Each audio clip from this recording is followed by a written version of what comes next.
फिर हम लोग एसी के लास्ट टॉपिक में मूव करते हैं यार, पावर इन एसी सर्किट। ठीक है, तो यहाँ पे जो पावर का कॉन्सेप्ट होता है ये डीसी से थोड़ा डिफरेंट होता है। ठीक है, अब सबसे पहले तो हमें यह समझना है कि डीसी से डिफरेंट क्यों होता है। ठीक है, तो उसके दो रीज़न है। पहला रीज़न तो ये है कि डीसी में क्या होता है, देखो पावर तो वीआई होती है, पावर यहाँ भी वीआई रहेगी। ठीक है, डीसी में क्या होता है, डीसी में हमारा वोल्टेज और करंट दोनों जो है दे आर कांस्टेंट, है ना। डीसी में ना तो आपका करंट चेंज करता है और ना ही आपका वोल्टेज चेंज करता है, इसलिए आपकी पावर क्या रहती है, कांस्टेंट रहती है ना। यहाँ पे क्या होता है, पहला रीज़न ये है कि यहाँ पे जो वोल्टेज होता है वो वेरिएबल होता है, वी एंड आई दोनों वेरिएबल हैं। तो दोनों के वेरिएबल होने पे होगा क्या कि हर इंस्टेंट पे पावर अलग लगाएगी। भाई वोल्टेज साइन कॉस का फंक्शन होता है, करंट भी साइन कॉस का फंक्शन होती है, तो हर इंस्टेंट पे जो आपकी पावर है वो डिफरेंट आएगी। ठीक है, और डीसी में हमारी पावर जो कांस्टेंट रहेगी। ठीक है, तो एक रीज़न तो ये हो गया, ये थोड़ा सा कॉन्सेप्ट उसमें डिफरेंट होता है। दूसरा जो मेन पॉइंट है वो ये है कि देखो रेजिस्टेंस और इंडक्टर और कैपेसिटेंस, ये तीन चीज़ें हम लोग एसी में यूज़ करते हैं। ठीक है, तो आप सबको रेजिस्टेंस की, देखो इसमें रेजिस्टेंस होता है, इसमें एक्सएल होता है रिएक्टेंस, और इसमें हमारा एक्सी होता है। ठीक है, आपको बताया था कि एक्सएल एक्सी का काम वही होता है जो रेजिस्टेंस का होता है ना, कि अगर मैं वोल्टेज को रेजिस्टेंस से डिवाइड करूँगा तो मुझे करंट मिलेगी, वोल्टेज को मैं एक्सएल से डिवाइड करूँगा तो मुझे करंट मिलेगी, और वोल्टेज को मैं एक्सी से डिवाइड करूँगा तो मुझे करंट मिलेगी। ठीक है, तो एक्सएल एक्सी की डायमेंशंस भी रेजिस्टेंस की तरह होती हैं, है ना। ये भी ओम में होता है, ये भी ओम होता है, ये भी ओम होता है, ये भी ओम होता है। ठीक है, और वोल्टेज को इनसे डिवाइड करने पे हमें करंट मिलती है। ठीक है, लेकिन ये एग्जैक्टली रेजिस्टेंस की तरह नहीं होता है।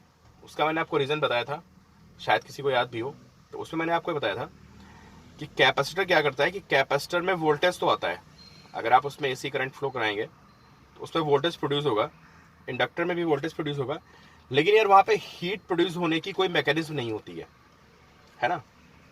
देखो कैपेसिटर में क्या होता है, जब करंट आएगी, है ना, ये प्लस है माइनस है, इस पे प्लस आएगा, इस पे माइनस आएगा, और सपोज करो करंट आ रही है, तो फर्दर आने वाली करंट को अपोज करेगा ये कौन, कैपेसिटर। जो फर्दर करंट आ रही है, भाई करंट का मतलब पॉजिटिव चार्ज का आना ही तो होता है, तो जब पॉजिटिव चार्ज यहाँ पे ऐसे आएगा तो ये प्लेट अपोज करेगी, तो जिसका रिएक्टेंस होता है, रिएक्टेंस का मतलब एक तरह से करंट को अपोज करना, that is because of what, because of potential developed in the capacitor.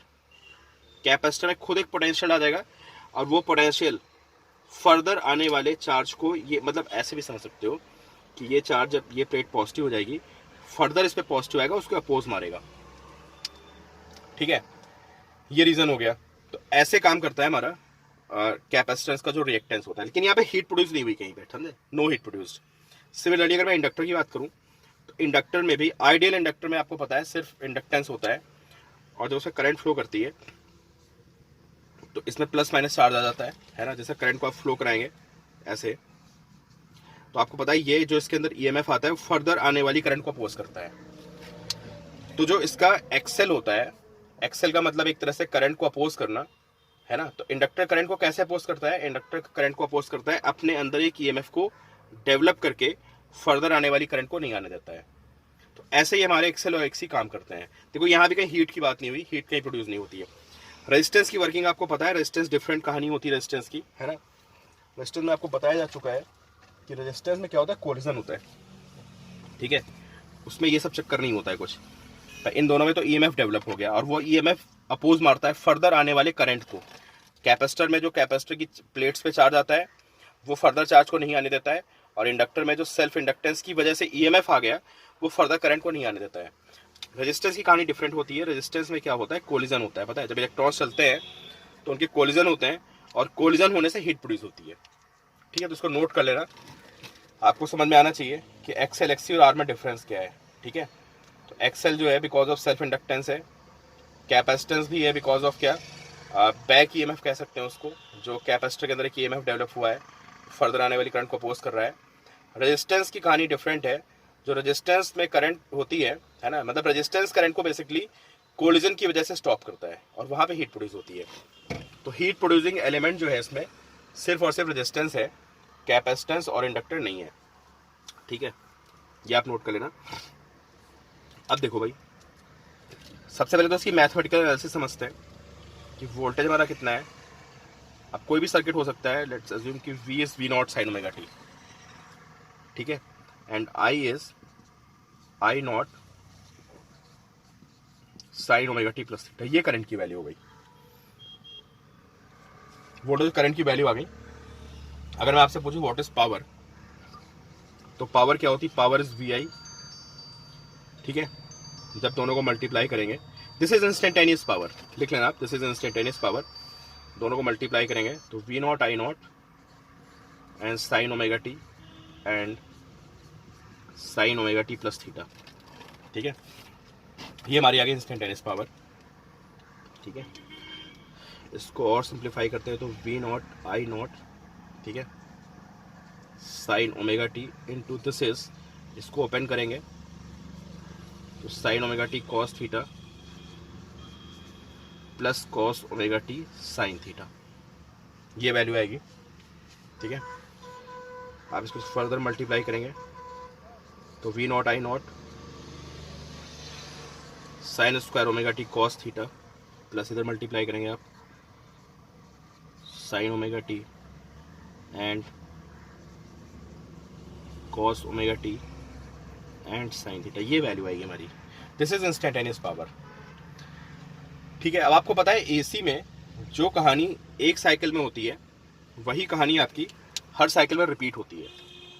ठीक है, एसी में जो कहानी एक साइकिल में होती है वही कहानी हर साइकिल में रिपीट होती है। तो हम क्या करेंगे, हम एक साइकिल के लिए इसकी वैल्यू निकालेंगे पहले, और जो वैल्यू एक साइकिल में आएगी वो हर साइकिल के लिए वैल्यू वही होगी। ठीक है, तो हम बात करते हैं फॉर वन साइकिल। ठीक है, तो देखो V नॉट I नॉट तो बाहर आ गया, दिस इज कांस्टेंट।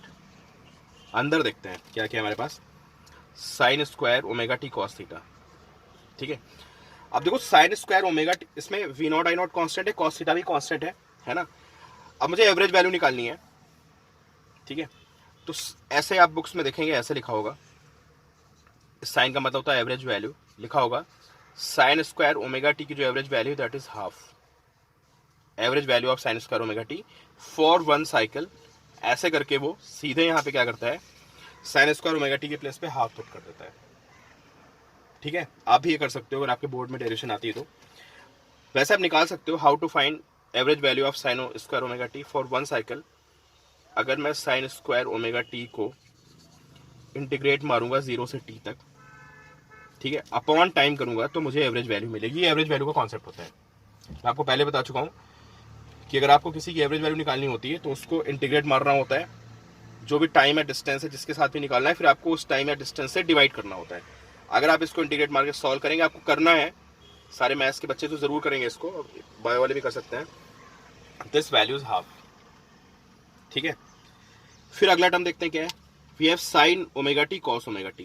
भाई यहाँ भी साइन थीटा तो कांस्टेंट है, V not I not constant है, तो अब हमारे पास क्या है, sine omega T cos omega t. और आप देखेंगे तो लिखा होता है कि sine omega T cos omega t को थोड़ा सा और मॉडिफाई कर सकते हैं,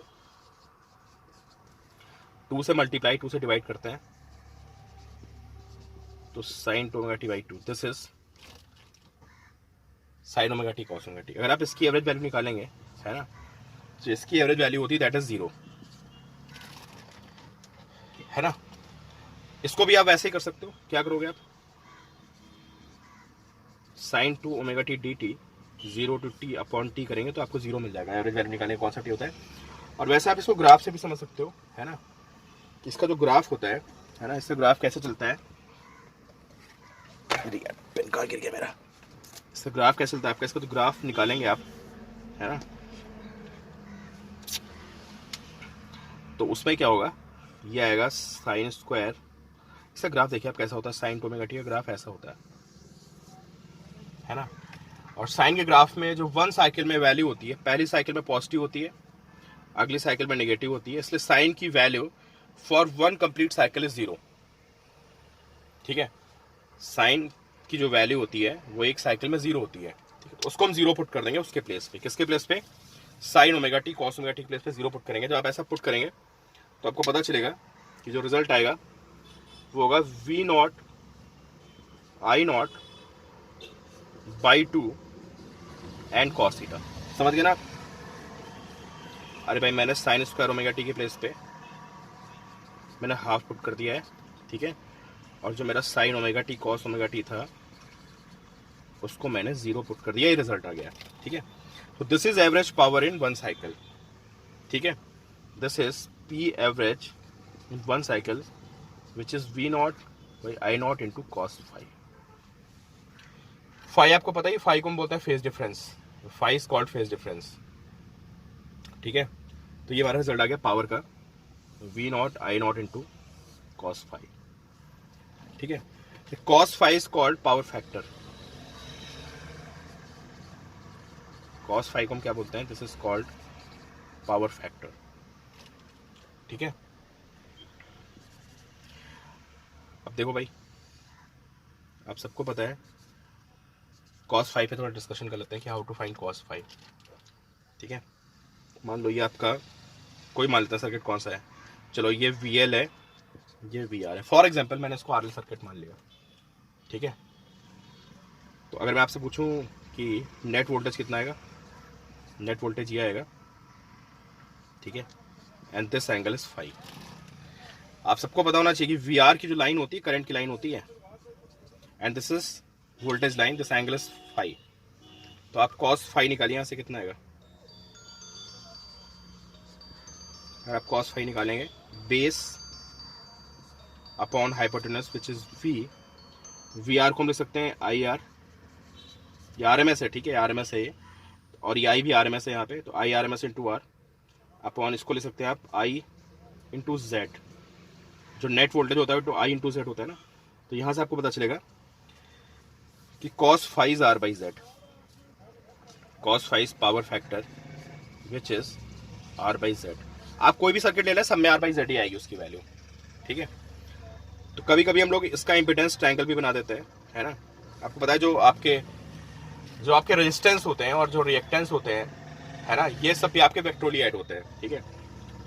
तो कॉन्सेप्ट ये होता है कि जो रेजिस्टेंस होता है उसमें वोल्टेज और करंट सेम फेज में होते हैं, इसलिए हम रेजिस्टेंस को ऐसे शो करते हैं।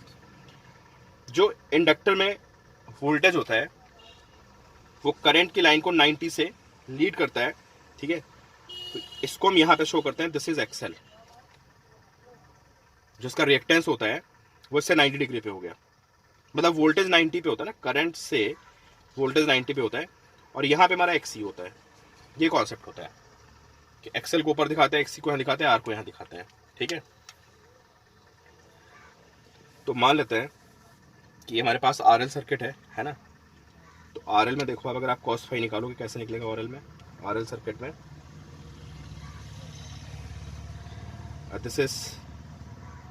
This is R and this is XL, this is net impedance Z which is under root R square plus XL square. और कॉस फाइव देख लीजिए यहाँ से कितना आएगा, cos phi R by Z, यहाँ पे जेड कितना होगा, Z is under root R square plus XL square, ठीक है। कॉस फाइव निकाल दो आप, ठीक है। मान लो ये हमारा आरसी सर्किट होता तो क्या होता, ये आर होता, ये एक्सी होता, ये फाइव आ गया, ये जेड होता है हमारा, और cos phi R by Z, यहाँ से निकाल देते हैं हम लोग, ठीक है। और मान लो आरएलसी होता तो आपको पता ही है, आरएलसी में सब में वही कॉन्सेप्ट चलता है। अगर आरएलसी होता, ये एक्सएल हो गया, ये आर हो गया, ये एक्सी हो गया, एक्सएल ग्रेटर देन एक्सी है, तो ये हमारा कितना आएगा, this is XL minus XC and this is R, ठीक है। This is Z, this is phi, तो कॉस फाइव यहाँ भी सब जगह पे आप देखेंगे cos phi R by Z आएगा, ठीक है। इसको बोलते हैं power factor R by Z. अब एक बात बताओ आप, अब मैथमेटिकली हम समझते हैं, ठीक है, कि पावर इन इंडक्टिव सर्किट, मान लो हमें वो सब बातें नहीं पता है ना, कि जो इंडक्टर है वो सेल्फ इंडक्टेंस के बेसिस पे काम करता है और वो करंट को अपोज करता है। कोई कहता है शॉर्ट में बताओ यार कि इंडक्टर में पावर लॉस क्यों नहीं होता है। ठीक है, तो एक तो मैंने आपको थ्योरेटिकल बता दिया है कि इंडक्टर में हीट प्रोड्यूस करने की कोई मैकेनिज्म नहीं होती है। ठीक है ठीक है, और कैपेसिटर में भी हीट प्रोड्यूस करने की कोई मैकेनिज्म नहीं होती, तो आप वो समझा सकते हो, या आप सिंपली बोल सकते हो कि भाई इन इंडक्टर है ना, इन इंडक्टर जो फाई होता है वो 90 डिग्री होता है ना। अगर फाई 90 हो गया तो जो आपकी एवरेज पावर है दैट विल बी 0। सेम कहानी आप कैपेसिटर में अप्लाई कर सकते हैं, और आप कह सकते हैं कि कैपेसिटर में जो हमारा फाई होता है इन कैपेसिटर है ना, जो हमारा फाई होता है, फाई की वैल्यू होती है 90। फाई क्या है? Phase difference between current end voltage. तो अगर ये वैल्यू 90 हो गई तो यहां से भी आपको पता चलेगा कि एवरेज पावर इज 0। ठीक है, एवरेज पावर की वैल्यू यहां भी 0 आ गई, कैपेसिटर में भी 0 आ गई, ऐसे समझा सकते हैं आप। ठीक है, अगर प्योरली कैपेसिटिव है तो ठीक है, और रेजिस्टेंस आ गया तो आपको पता है रेजिस्टेंस तो हीट प्रोड्यूस होगी। अब इस फॉर्मूले की बहुत डिफरेंट फॉर्म्स बनती हैं, है ना, डिफरेंट फॉर्म्स। अरे बाई 2 भी था भाई, यहाँ पे 2 तो मैं मिस ही कर गया, यहाँ 2 भी आया था। ठीक है, अब डिफरेंट फॉर्म्स हमें याद रखनी है, और यहाँ पे बच्चों को बहुत कंफ्यूजन होता है। ठीक है, तो देखो इसको मैं लिख सकता हूँ V0/√2 into I0/√2 into cos phi। This is VRMS, this is IRMS, तो VRMS into IRMS into cos phi। ठीक है, this is VRMS, this is IRMS into cos phi। तो ये हमारा एवरेज पावर का फॉर्मूला गया, VRMS into IRMS into cos phi इस average power. ठीक है, अब देखो भाई अगला फॉर्मूला आएगा, VRMS इंटू IRMS था, तो आप VRMS को लिख सकते हो IRMS इंटू Z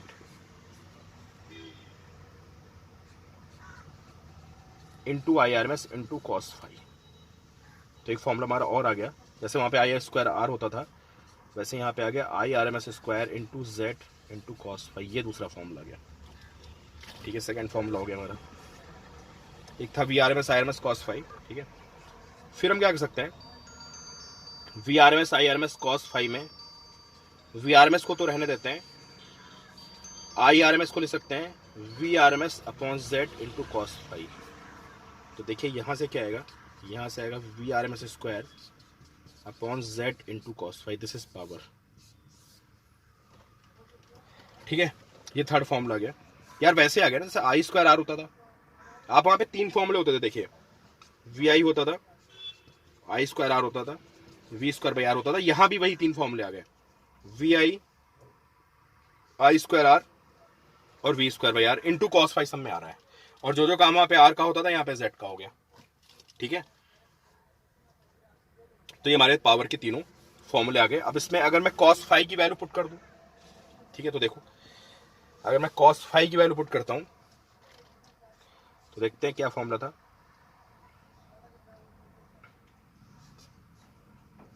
VRMS पहला फॉर्मूला था हमारा। देखिए बहुत इंपॉर्टेंट पॉइंट आ रहा है, ठीक है, इसके स्टार लगाना आप। ठीक है, कि फॉर्मूला था IRMS² into Z into cos phi। ठीक है, तो IRMS² into Z into cos phi को मैं क्या लिख सकता हूँ, sorry into Z into cos phi को मैं लिख सकता हूँ R/Z। Z से Z कैंसिल हो गया, IRMS² इंटू R। ये बहुत इंपॉर्टेंट फॉर्मूला है ना। इसका मतलब ये है अगर आपको, देखो भाई बहुत इंपॉर्टेंट बात हो रही है कि अगर आपको किसी सर्किट में हीट निकालनी है, देखो L में तो हीट प्रोड्यूस नहीं होती है और ना ही हीट C में प्रोड्यूस होती है, हीट सिर्फ और सिर्फ रेजिस्टेंस में प्रोड्यूस होती है। ठीक है, तो अगर आपको किसी भी सर्किट में हीट निकालनी है, सिर्फ रेजिस्टेंस में प्रोड्यूस होगी। आपको क्या करना है, आपको सर्किट का IRMS निकालना है, सिर्फ उसको रेजिस्टेंस का देखना है कि रेजिस्टेंस हीट प्रोड्यूस करेगा। ये हमारा फॉर्मूला होता है हीट का, IRMS स्क्वायर इंटू R। इसमें ना तो L आ रहा है ना इसमें C आ रहा है, ठीक है। तो अगर आपको ये चीज़ ध्यान है तो कभी कभी हमारा क्वेश्चन थोड़ा छोटा हो जाता है ना, रेदर देन कि आप VRMS निकालें, फिर IRMS निकालें, फिर आप Z निकालें, फिर उसको cos फाई करें, बहुत लंबी कहानी हो जाती है। आपको सीधे ये पता होना चाहिए कि यार RLC में जो हीट प्रोड्यूस होती है वो सिर्फ और सिर्फ रेजिस्टेंस में प्रोड्यूस होती है। तो अगर मुझे IRMS मिल गया तो मेरा काम हो जाएगा, समझे। देखो मैंने IRMS निकाला, IRMS स्क्वायर इंटू R, ये फॉर्मूला आ रहा है हमारा, ठीक है। तो एक इंपॉर्टेंट पॉइंट, इसको आप ध्यान रखिएगा। बाकी फॉर्म्स बनी सकती है, सबसे इंपॉर्टेंट थी। दूसरी हमारी क्या थी यार, देख लो ये मेंस में एक बार क्वेश्चन आया था, फॉर्मूले पूछे थे सिर्फ, समझे। अब सोच लो आप कि 4-5 फॉर्मूले लिखे हुए थे और पूछा था इसमें से कौन सा पावर का फॉर्मूला नहीं है। तो अगला क्या था हमारा, VRMS square upon Z into cos phi, ये भी फॉर्मूला था। कॉस फाई को R/Z लिखते हैं, तो VRMS square by Z square into R, ये भी फॉर्मूला बन जाएगा हमारा, ठीक है। तो ये डिफरेंट हमारे क्या आ गए फॉर्मूले आ गए R और Z के टर्म में। ये सब पहले वाली जो मैंने बात आपसे डिस्कस की थी वो बहुत इंपॉर्टेंट थी, ठीक है, कि पावर जो होती है हमारी वो क्या होती है, VRMS into IRMS into IRMS square into R। सिर्फ और सिर्फ हमें क्या देखना है, रेजिस्टेंस देखना है और IRMS निकालना है, सीधे हमारा काम हो जाएगा, ठीक है।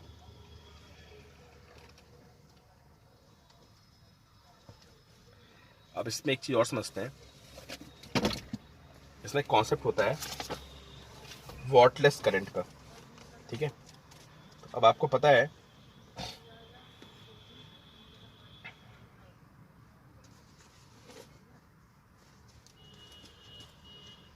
देखो वॉटलेस करंट का कॉन्सेप्ट क्या होता है। पहले मैं क्वेश्चन करा दूंगा आपको एक आध, चलो पहले एक आध क्वेश्चन करा देते हैं आपको, ठीक है, बाद में बातें डिस्कस करते हैं।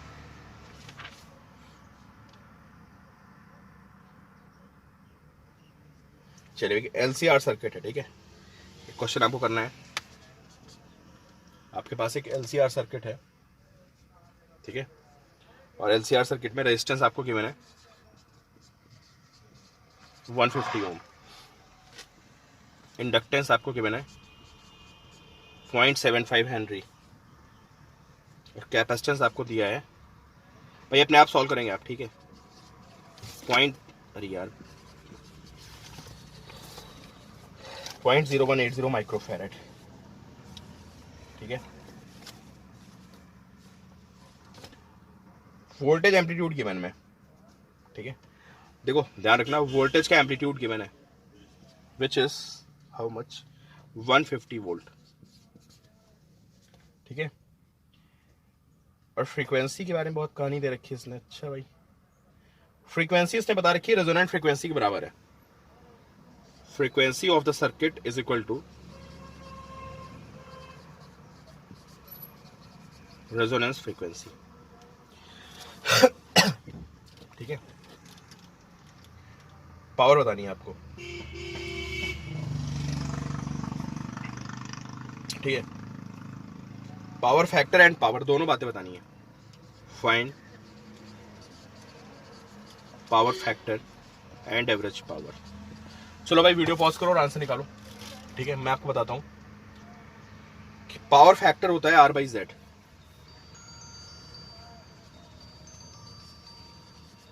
जो पावर फैक्टर होता है दैट इज R/Z, ठीक है। अब एक बात बताओ, यहां पे आपकी ये रेजोनेंट फ्रीक्वेंसी है, ठीक है।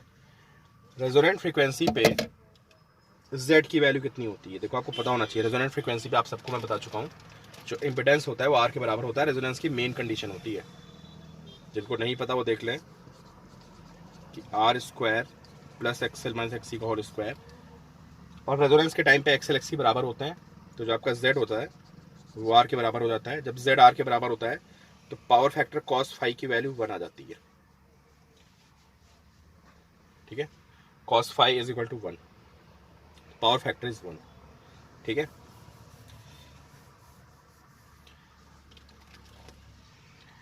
अब पावर निकालनी है यार, बहुत तरीके मेरे पास पावर निकालने हैं, ठीक है। तो कौन सा फॉर्मूला अप्लाई कर, कोई अप्लाई कर सकता हूँ जो मेरा मन हो, ठीक है। चलो मैं अप्लाई कर देता हूँ, मुझे वोल्टेज पता है ना, तो V R M S square upon Z into cos phi, ठीक है। V R M S square, Z आपको पता है, Z is equal to R, resonance के टाइम पे जेड आर के बराबर होता है। कॉस फाइव ने 1 प्रूफ कर दिया, तो this is V R M S square by R. V R M S की वैल्यू कितनी होती है, वी नॉट बाई रूट 2 का whole square upon R. Solve करोगे तो you will get V nought square by 2 R. Solve करने पे you will get V nought square by 2 R, ठीक है। और वैल्यू पुट कर देना आप, तो ये आंसर आएगा 75 वॉट, ठीक है।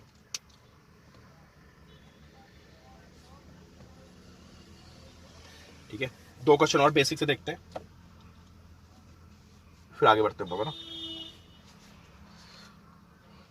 अगला क्वेश्चन है,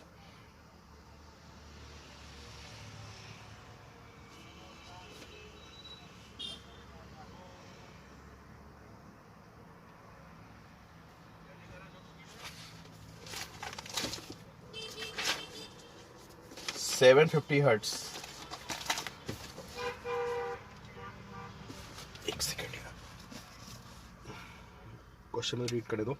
फ्रीक्वेंसी 7, भाई अपने आप सॉल्व करना आपको, ठीक है। फ्रीक्वेंसी 750 हर्ट्स, बहुत ज़्यादा फ्रीक्वेंसी है। 20 वोल्ट सोर्स, ठीक है, is connected to resistance of 100 ohm and inductance of, खतरनाक सी वैल्यू दी है 0.1803 हेनरी, और कैपेसिटेंस भी दिया हमें, गुड, 10 माइक्रोफैरड। इतनी चीज़ों के साथ 20 वोल्ट का सोर्स है। देखो मैं आपको 50 बार बता चुका हूँ कि जब भी सिर्फ वोल्टेज दिया होता है दैट इज आरएमएस, आपको कभी कंफ्यूज नहीं होना, दोबारा पूछना भी नहीं है, ठीक है। This is RMS value always,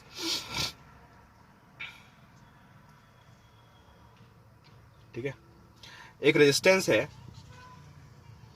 ठीक है, ये जो रेजिस्टेंस, ये वाला रेजिस्टेंस लगा हुआ है ना, इसकी थर्मल कैपेसिटी है 2 जूल पर डिग्री सेल्सियस, ठीक है। मतलब अगर इसको 2 जूल एनर्जी मिलेगी तो इसका टेम्परेचर 1 डिग्री सेल्सियस बढ़ेगा इस रेजिस्टेंस का, ठीक है। अब आपको बताना है calculate time in which the resistance will get heated by 10 degree Celsius, in which resistance will get heated by 10 degree Celsius. उसका टेम्परेचर 10 डिग्री बढ़ने में कितना टाइम लगेगा, ठीक है, ये आपको बताना है। चलो भाई शुरू हो जाओ, काफ़ी कैलकुलेशन, बहुत ज़्यादा, ठीक है। तो आपको मोटी मोटी बातें मैं बता देता हूँ, मेरे पास सॉल्यूशन है इस क्वेश्चन का पूरा, ठीक है। तो अब आपको निकालना है यार कि रेजिस्टेंस में कितने टाइम के बाद उसका 10 डिग्री सेल्सियस टेम्परेचर हो जाएगा। तो अब ये बताओ 2 जूल, देखो जो हीट का फॉर्मूला होता है ना, हीट का फॉर्मूला होता है ऐसे, मान लो यार आप 2 जूल रिक्वायर्ड हमें फॉर 1 डिग्री सेल्सियस, और मुझे बढ़ाना है इसका टेम्परेचर 10 डिग्री सेल्सियस, तो 10 डिग्री सेल्सियस के लिए रिक्वायर्ड हीट इज 20 जूल। तो हमें यह पता करना है कि इस आरएलसी सर्किट में जो रेजिस्टेंस लगा हुआ है, उस रेजिस्टेंस में जब टोटल हीट 20 जूल हो जाएगी तो उसका टेम्परेचर 10 डिग्री सेल्सियस बढ़ जाएगा, ठीक है। चलो अभी भी आप ब्रेक कर सकते हो, you can pause this video and try to figure out कि आगे क्या करना है हमें, है ना। मैंने आपको हिंट दे दी ऑलमोस्ट पूरी, क्या पता करना है कि रेजिस्टेंस में जो हीट प्रोड्यूस है दैट विल बी 20 जूल, तो हमारा काम हो जाएगा, ठीक है। देखो भाई कैसे हीट निकालेंगे, जेड निकाले बिना तो काम होगा नहीं, क्योंकि एक पावर फैक्टर भी यहाँ पे होता है, ठीक है। आप जेड निकालना, this is RLC circuit, √r square plus XL, calculator लेके बैठना पड़ेगा, एक्सएल माइनस एक्सी का होल स्क्वायर, ठीक है। एंड दिस इज अप्रॉक्सीमेटली 834 ओम, ये इम्पिडेंस की वैल्यू आ रही है, ठीक है। एक्सएल पता है तुम लोगों को, एक्सेल नहीं पता तो फिर एसी पढ़ना बेकार है। XL is omega L 2 pi F L. XC आपको पता है ना, 1/ओमेगा सी 1/2 पाई एफ सी। ठीक है, काफ़ी लंबी क्वेश्चन बैठेगी, सॉल्व करना आप जेड। ठीक है, बहुत सारे फॉर्मूले होते हैं। जेड आ चुका है मेरे पास, वी आर एम एस भी है। ठीक है, तो भाई वी आर एम एस है मेरे पास, तो वी आर एम एस है और जेड भी है मेरे पास, तो V R M S square upon Z into cos phi. ठीक है, और कॉस फाई भी मेरे पास है आर बाई जेड, क्योंकि जेड मैं निकाल चुका हूँ, तो कॉस फाई को मैं लिखूंगा आर बाई जेड।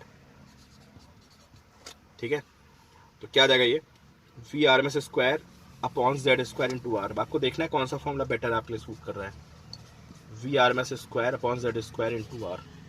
ठीक है, तो V R M S is 20 upon 834 का स्क्वायर, रेजिस्टेंस इज 100, तो ये वैल्यू आ गई 0.0575। ये पावर आ गई, और पावर होती है जूल पर सेकेंड, समझ गए आप, जूल पर सेकेंड। ठीक है, अभी हमें कितनी पावर प्रोड्यूस करनी है, हमें 20 जूल प्रोड्यूस करनी है, तो 1 सेकेंड में कितनी पावर आ रही, सॉरी अब आप समझ लो कि 0.05 आप कितनी है यार, 0.75। ठीक है, 0.0575 joule is produced in 1 second. 1 joule कितने प्रोड्यूस होगा, 1/0.0575 सेकेंड्स। ठीक है, तो 20 जूल कितने में प्रोड्यूस होगा, 20/0.0575, and this comes out to be 348 seconds.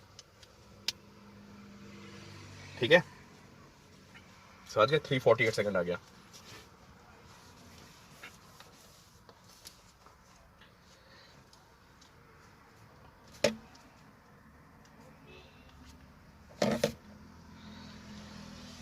ठीक है, तो कुछ नहीं है यार, देखो आसान से क्वेश्चन होता है, पावर फैक्टर निकाल के आपको पुट कर देना है।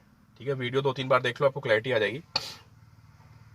अब एक इसमें यार कॉन्सेप्ट होता है चोक coil.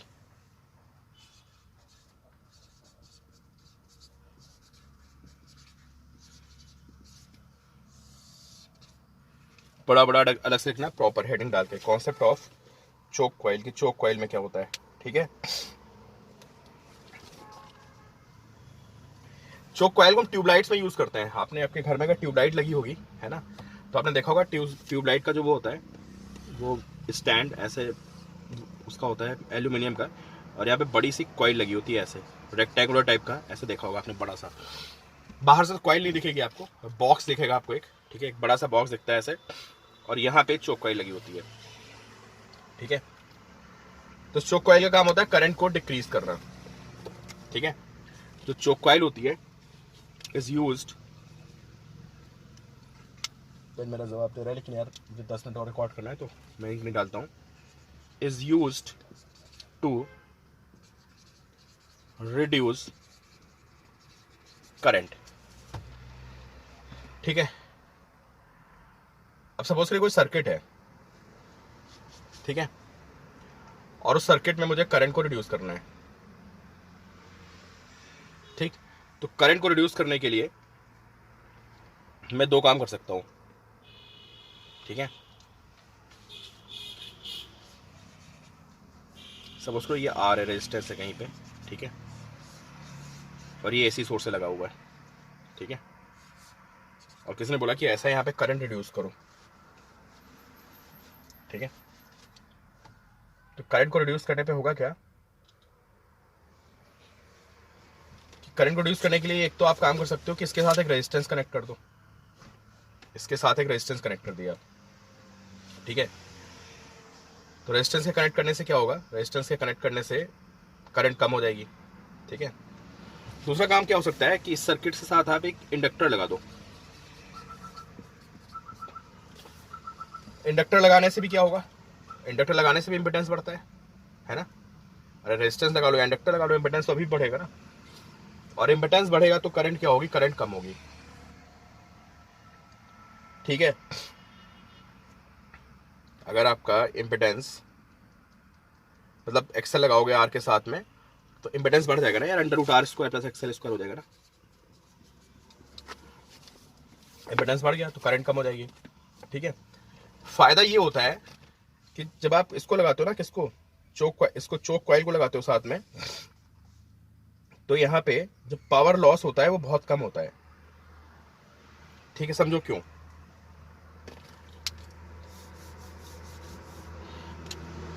VRMS into IRMS into cos phi, ठीक है। cos फाई की वैल्यू होती है R/Z, ठीक है। ये लगभग हो गया हमारा R/√R² प्लस XL², ठीक है। ये वैल्यू होगी। अगर हमारा एक्सेल बहुत बड़ा है, ठीक है, अगर हमारा एक्सेल बहुत बड़ा है, XL is greater than R है ना, और रखते भी एक्सेल को बहुत ज़्यादा है, हम R से बड़ा ही रखते हैं। अगर एक्सेल ग्रेटर देन R है तो आप देखो इसमें से हम R को इग्नोर कर सकते हैं, दिस इज अप्रॉक्सीमेटली R/XL।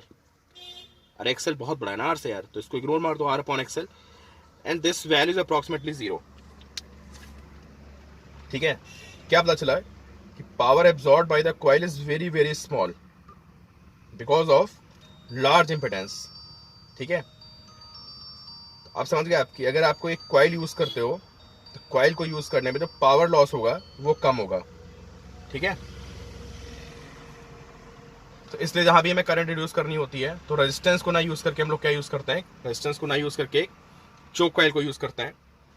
और चोक कॉइल को लगाने से हमेशा जो पावर लॉस होता है वो बहुत ही क्या होता है, कम होता है। अगर आप इसके प्लेस पे रेजिस्टेंस लगाते, ठीक है, अगर मैं इसके प्लेस पे रेजिस्टेंस लगाता तो रेजिस्टेंस में क्या होता, पावर का कंजम्पशन होता और कोई बहुत खास फायदा नहीं होता हमारा, ठीक है।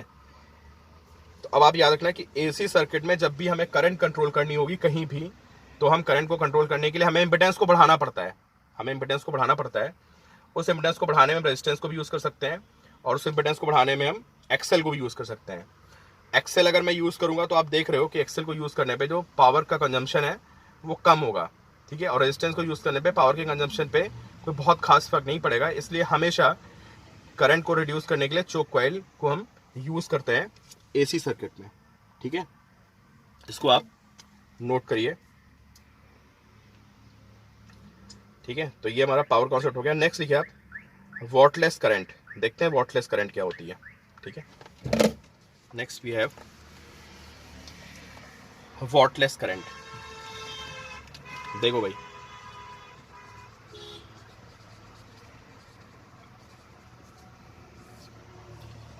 आपको पता है कि यहाँ पे जो करंट और वोल्टेज होते हैं वो सारे के सारे क्या होते हैं, करंट और वोल्टेज होते हैं वो आपके सारे के सारे किसको फॉलो करते हैं, वो वेक्टर की प्रॉपर्टी को फॉलो करते हैं, उनको फेजर बोलते हैं, ठीक है। तो सपोज करिए ये करंट है, ये वोल्टेज है, और ये एंगल फाई है ना।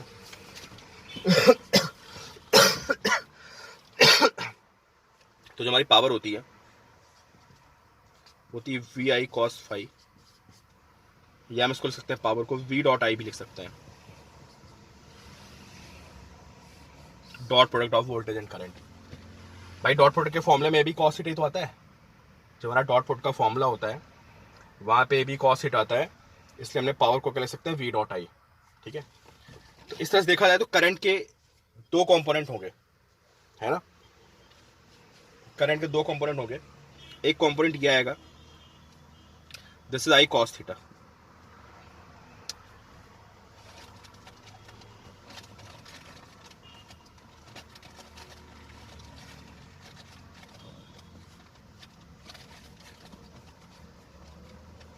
एक सेकंड रुकना यार जस्ट,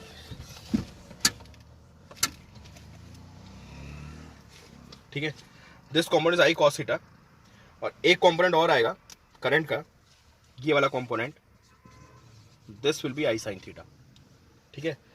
तो हम ऐसा बोलते हैं कि पावर प्रोड्यूस करने में किसका रोल होता है, पावर को प्रोड्यूस करने में सिर्फ और सिर्फ cos थीटा वाले कंपोनेंट का रोल होता है, sin थीटा वाले कंपोनेंट का रोल बिल्कुल नहीं होता है, ठीक है।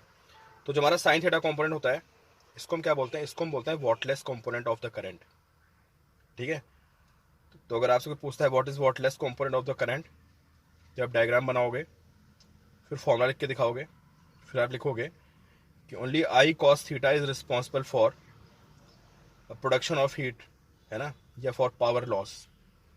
आई साइन थीटा कंपोनेंट जो है उसका कोई यूज़ नहीं है, इसलिए इसको हम बोलते हैं वॉटलेस कंपोनेंट ऑफ करंट।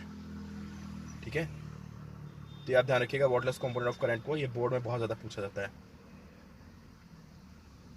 ठीक है, और एक क्वेश्चन मैं आपको और करा देता हूँ, जस्ट मैं डालता हूँ इसमें।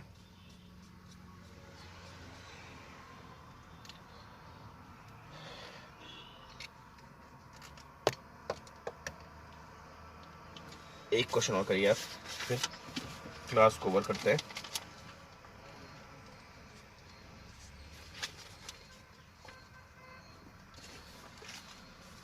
चलिए भाई क्वेश्चन देखते हैं, ये भी आसान सा क्वेश्चन है, ये अपने आप कर लेना आप। ठीक है,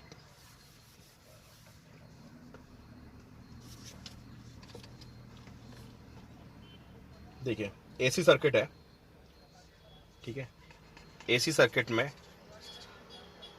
एक चोक कॉइल लगी हुई है, जैसे चोक कॉइल।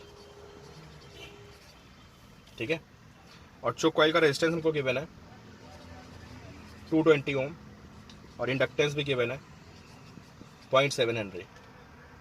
ठीक है, और आपको बताना है कि power absorb by this choke coil from 220 volt 50 hertz source.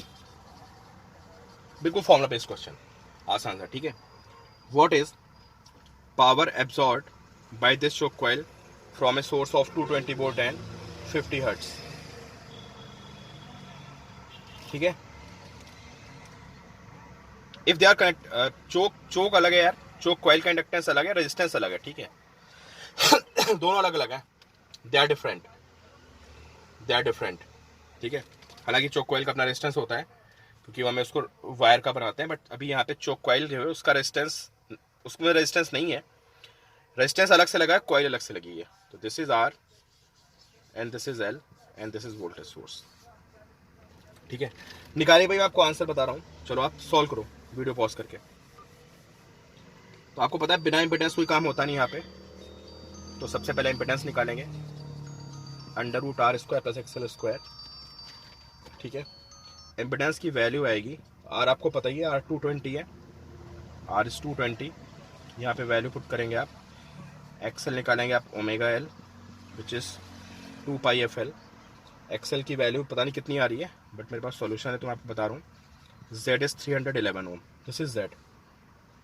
ठीक है, पावर फैक्टर के बिना भी काम नहीं होता, दो तो हमारी बिल्कुल नेसेसिटी, उनको पहले निकाल के रखते हैं, बाकी देखते हैं क्या फॉर्मूला यूज होगा। cos phi is R/Z which is 220/311 which is 0.707, this is cos phi। ठीक है ठीक है, पावर का फॉर्मूला यूज कर लेते हैं, क्या, V/RMS² * cos phi। V/RMS में पता ही है 220 का स्क्वायर, Z 311 आया है, cos phi की वैल्यू आई है 0.707, यहाँ से सॉल्व करोगे 110.08 वॉट, दिस इज पावर। ठीक है, इसी का अगला पार्ट है, if they are connected in parallel. अब क्या होगा बताओ, if they are connected in parallel, please video pause करके अपने आप आंसर निकालिए। Now they are connected in parallel, अब पूछ रहा है हीट प्रोड्यूस कितनी होगी, तो भाई जब ये पैरेलल में कनेक्ट होंगे ना तो ये तो बेकार हो गया, क्योंकि इंडक्टर अगर है तो वो तो हीट का लॉस करता ही नहीं है, ये तो पैरेलल में हो गया ना। इसको अलग देखो, इंडक्टर को अलग देखो, रेजिस्टेंस को अलग देखो, there is no loss across inductor, सिर्फ लॉस रेजिस्टेंस के क्रॉस होगा, दैट इज V/RMS² / R। और आपको पता है प्योरली रेजिस्टिव सर्किट है तो cos phi की वैल्यू 1 हो जाएगी ना। इसको अलग देखो ना, इंडक्टर खत्म, ये बचा सिर्फ, तो V/RMS² / R into cos phi। cos phi तुम्हें पता है कितना होता है, R/Z। सिर्फ अगर सिर्फ रेजिस्टेंस लगा है तो एक ही इंपिडेंस रेजिस्टेंस सेम हो जाएंगे, तो दिस इज 1, तो बस V/RMS² / R कर दीजिए और ये वैल्यू आएगी 220 का स्क्वायर अपॉन 220, रेजिस्टेंस भी 220 था, and this answer is 220 what. ठीक है, तो वही आपकी कहानी खत्म हो गई है, और एक वीडियो मैं आपको आज और भेजूंगा जहाँ पे हम लोग मिक्स प्रॉब्लम डिस्कस करेंगे। ठीक है, पैरेलल सर्किट की, अगर RLC पैरेलल में तो क्या होगा, RL पैरेलल में। ठीक है, हमारा सीरीज था, बट जेई में पैरेलल के क्वेश्चन भी आ जाते हैं, और कॉम्प्लेक्स नंबर्स का मैंने आपको यूज बताया था, तो कॉम्प्लेक्स नंबर से कैसे प्रॉब्लम को सॉल्व करते हैं वो देखेंगे। बाकी हमारी सारी कहानी खत्म हो चुकी है, सिर्फ कुछ इंपॉर्टेंट प्रॉब्लम्स बची हैं, उन प्रॉब्लम्स को हम लोग डिस्कस करते हैं और फिर आगे हम लोग मूव करते हैं EM वेव पे। बाकी मैं आपको एक असाइनमेंट भेजूंगा आज।